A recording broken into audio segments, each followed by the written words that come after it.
Сәлем баршаңызға, сіздермен дәрігер Бағзат Сейітқазұлы. Бүгін күні өт қалтасымен проблемасы бар адамдар, өт қалтасындағы тасты еріткісі келген адамдарға арналады жалпы. Бұл видеоның мақсаты мен сіздерге өзімнің кейсіммен бір пациенттің жақсы жеңіске жеткені туралы бөліскім келіп тұр. Мына жақта көріп тұрғандарыңызда бұл пациентте басында оң жақ қабырғасы ауырып, приступ беріп, солай ауырып жүрген еді. УЗИ-ға барса, ол жақта тас пайда болған өт қалтасының ішінде. Бұл негізі жас қызда, 20 жасқа дейінгі қыз, кейс бойынша. Енді аты жөнін айтпай-ақ қояйын, чтобы конфиденциальностьті бұзбау үшін да. Енді бұл кісіде басында өт қалтасында тас болған.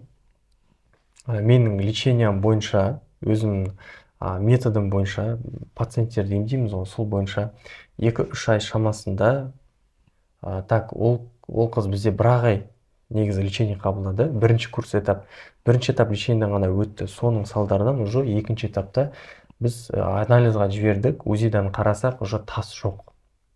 Бұл небәрі 1-2 айдың ішінде болған затта, мысалға. Керемет емес па? Егер де тасыңыз еруін қалайтын болсаңыз, сіз осы основной 3 затты білу керексіз. Қазір мен сізге айтып беремін, қандай заттарды білу керек екен. Жалпы тас ери ма, ерімей ма, тағы басқасы. Қараңыз, бұл қызға жалпы еріту үшін не істедік? Біріншіден біз өтті айдайтын дәрілер бердік.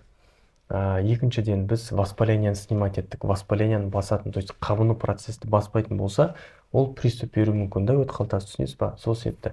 Үшіншіден ферменттермен жұмыс жасадық. То есть ұйқы безіне керекті ферменттерді беріп, байқаған кезде органдарға не бердік?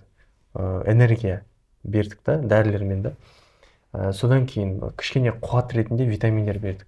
Осының салдарынан небәрі 2-3 айдың ішінде, 1-2 айдың ішінде өт қалтаға тастар жоқ болып кетті. Енді тағы да бір нюанс бар, өте қатты білу керек затты. Бұл затты қазір естеріңізде сақтағаныңыздар. Өт қалтадағы тас еруін қаласаңыз, енді пайда болған кезде маған жазылыңыздар консультация. Енді пайда болған кезде уже бір 5-6 жыл өтіп кеткеннен кейін, 10 жыл өтіп кеткеннен кейін тастың еруі ықтималдығы өте аз болып қалады. Өйткені уақыт келе, каждый сағат сайын, әр жаңағы минут сайын, әр сағат сайын, әр күн сайын, әр ай сайын тас қата береді, түсінесіз ба? Содан кейін ол тас қатқаннан кейін не болады? Ол ешқандай дәрімен ерімейді. Ол солай қап қояды өт қалтаны. Ол қап қойғаннан не болады? Ол приступ болуы мүмкін, өтіңізді алып тастайды. Өт алып тастаған адамдар, мысалға, менен өтірік айтпасам, білмеймін, там 100 шақты шығар, одан көп болмаса, может, адамдар консультировать еткен кезде, мысалы, именно өт қалтасының проблемасымен, осындай, мысалға, өт қалталарын алып тастаған адамдар осындай шағымдар айтады да, мен өтімді алып тастағаннан кейін оң жақ қабырғасым ауырады деп. 5-6 жылдан кейін УЗИ-дан қарасаң, кальцинаттар пайда болған, мысалы, бауырда, түсінесіз бе, мынау өтті алып тастағаннан кейін өт қалтасын ше, сол тастар бауырдың өзінде пайда болуы мүмкін. Бауырдың өзінің протоктарында пайда болуы мүмкін да. Түсінесіз бе? Бұл өте маңызды зат. Көбісі ойлайды, ой, өт қалтамды алып тастадым, тас жоқ, проблема жоқ деп. Жоқ. Құдай сақтасын, проблемаңыз болмасын, бәрі жақсы болсын. Бірақ там реалияда, факт бойынша айтатын болсақ, постхолиэктомический синдром 40% адамдарда болады. Тасты алып тастағаннан кейін өт қалтасының, и оның бір жаман жері жаңағындай кальцинаттар шақырады да. Тастар уже өт қалта жоқ болғаннан қайға пайда болады? Дұрыс айтасыздар, бауырдың протоктарына пайда болады. Ол не болады содан кейін? Ол бір жағынан кистада болуы мүмкін. Оның тағы бір симптомы, мысалға, тағы бір ауруы да, гемангиома пайда болуы мүмкін. Гемангиома демесі не? Ол қанның ұюы бауырда. Деген сияқты жалпы бауырға нагрузка келеді. Сол себепті барынша мен айтатын пациенттеріме айтам, и сіздерге де айтам, көрермендерге, өт қалтада тас пайда болды ма, оны алып тастауға асықпаңыз, еш уақытта оны алдырып тастауға асықпаңыз. Өйткені ол керек орган да, бізге керекті, өте керекті орган.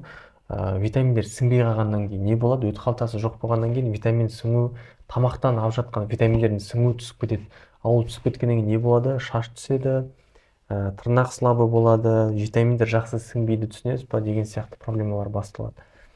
Сол себепті жалпы осындай терапияларды қолдандық сол пациентке. Енді тағы қандай білу керек заттар бар именно осы тас, өт қалтадағы тасқа байланысты. Өт қалтаның тасын қазіргі жағдайда клиникалар бар. Қазақстан бойынша біздер направление бере аламыз. Егер де тас болатын болса, оны операцияменен тазалап, өтіңізді тігіп, қайттан солай сақтап қала алатын клиникалар бар. Сол жаққа направление бере аламыз. Консультация алсаңыздар болады. Солай, мысалға, тасыңыз үлкен болатын болса, өзіңіз жас болсаңыз, мысалға да 60-қа дейін, мысалы, возрастта, в принципе, болады операция жасауға. Өт қалтасын кеседі, тасын алады да қайттан тігіп қояды. Органыңыз сақталып қалды. Бірақ та тағы да нюанстар бар бұл жерде. Бір жаман жері, біздің наблюдение бойынша, мен өзімнің теориям бойынша деп айтсақ та болады, өт қалтасын алып тастағаннан кейін адамдарының где-то 70-80%-ында қайтадан тура сол өт қалтасында тас пайда болады. Парадокс, не үшін? Өте қызықты сұрақ, не үшін? Өйткені біріншіден мен ойлаймын, андай затта, мысалға, мен бір тұжырым бойынша адам ағзасы генетический кодтан тұрады. Біздің ДНК-мызда біздің информациямыз, органдарымыздың информациясы. Мысалға, болашақта мынандай программалар шығады. Ол жақын қалды да негізі. Мынандай программалар шығады.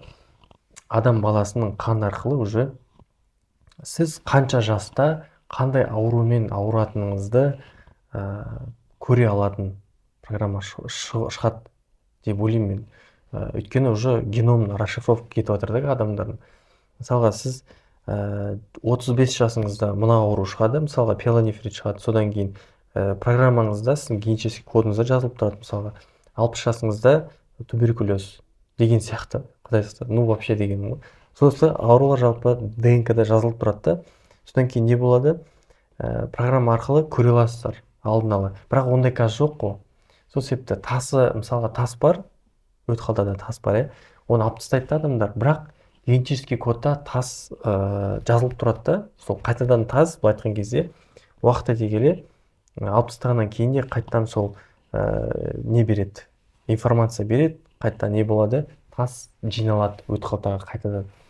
Енді бұл әшейін бұл тұжырымым, ешқандай медицинский фактпен тіркелмеген затта, мен әшейін болашаққа жүгіріп айтып жатқаным ғой. Сол себепті мен ойлаймын, тас пайда болған адамды алып тастаса, тас қайттан пайда болады. Бірақтан пайда болмас үшін шаралар қолданатын болсаңыз, тассыз қайтадан пайда болуын түсіріп тастайсыз. Ол не істейсіз? Сіз желчегонный дәрілерді жылына небәрі, мысалға, айына бір рет, айына деп қойған, жылына мысалға бір 2 рет ішетін болсаңыз, соның өзі жеткілікті болады.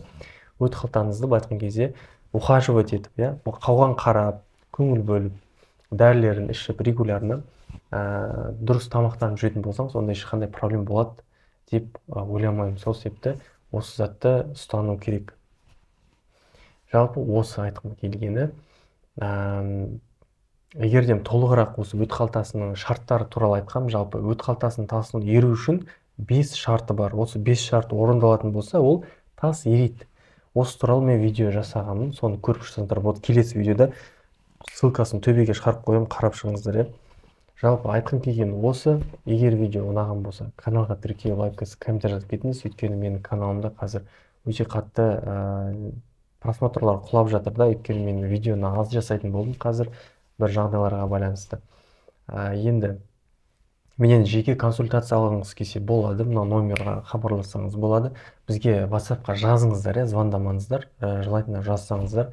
Біз өзіміз обработка жасап, сіздерге бәрін түсіндіріп, жаңағыдай ссылка жібереміз, не істеу керек екенін сол жақта болады жалпы. Анализдарын жібереміз, реквизиттарын жібереміз деген сияқты. Жалпы осы, егер осы видео ұнаған болса, канал тіркеліп, лайк, комментарий жазып кетіңіз. Серік болған мен дәрігер Бағзат Сейітқазы. Келесі видеоларда көріскенше сау болыңыз.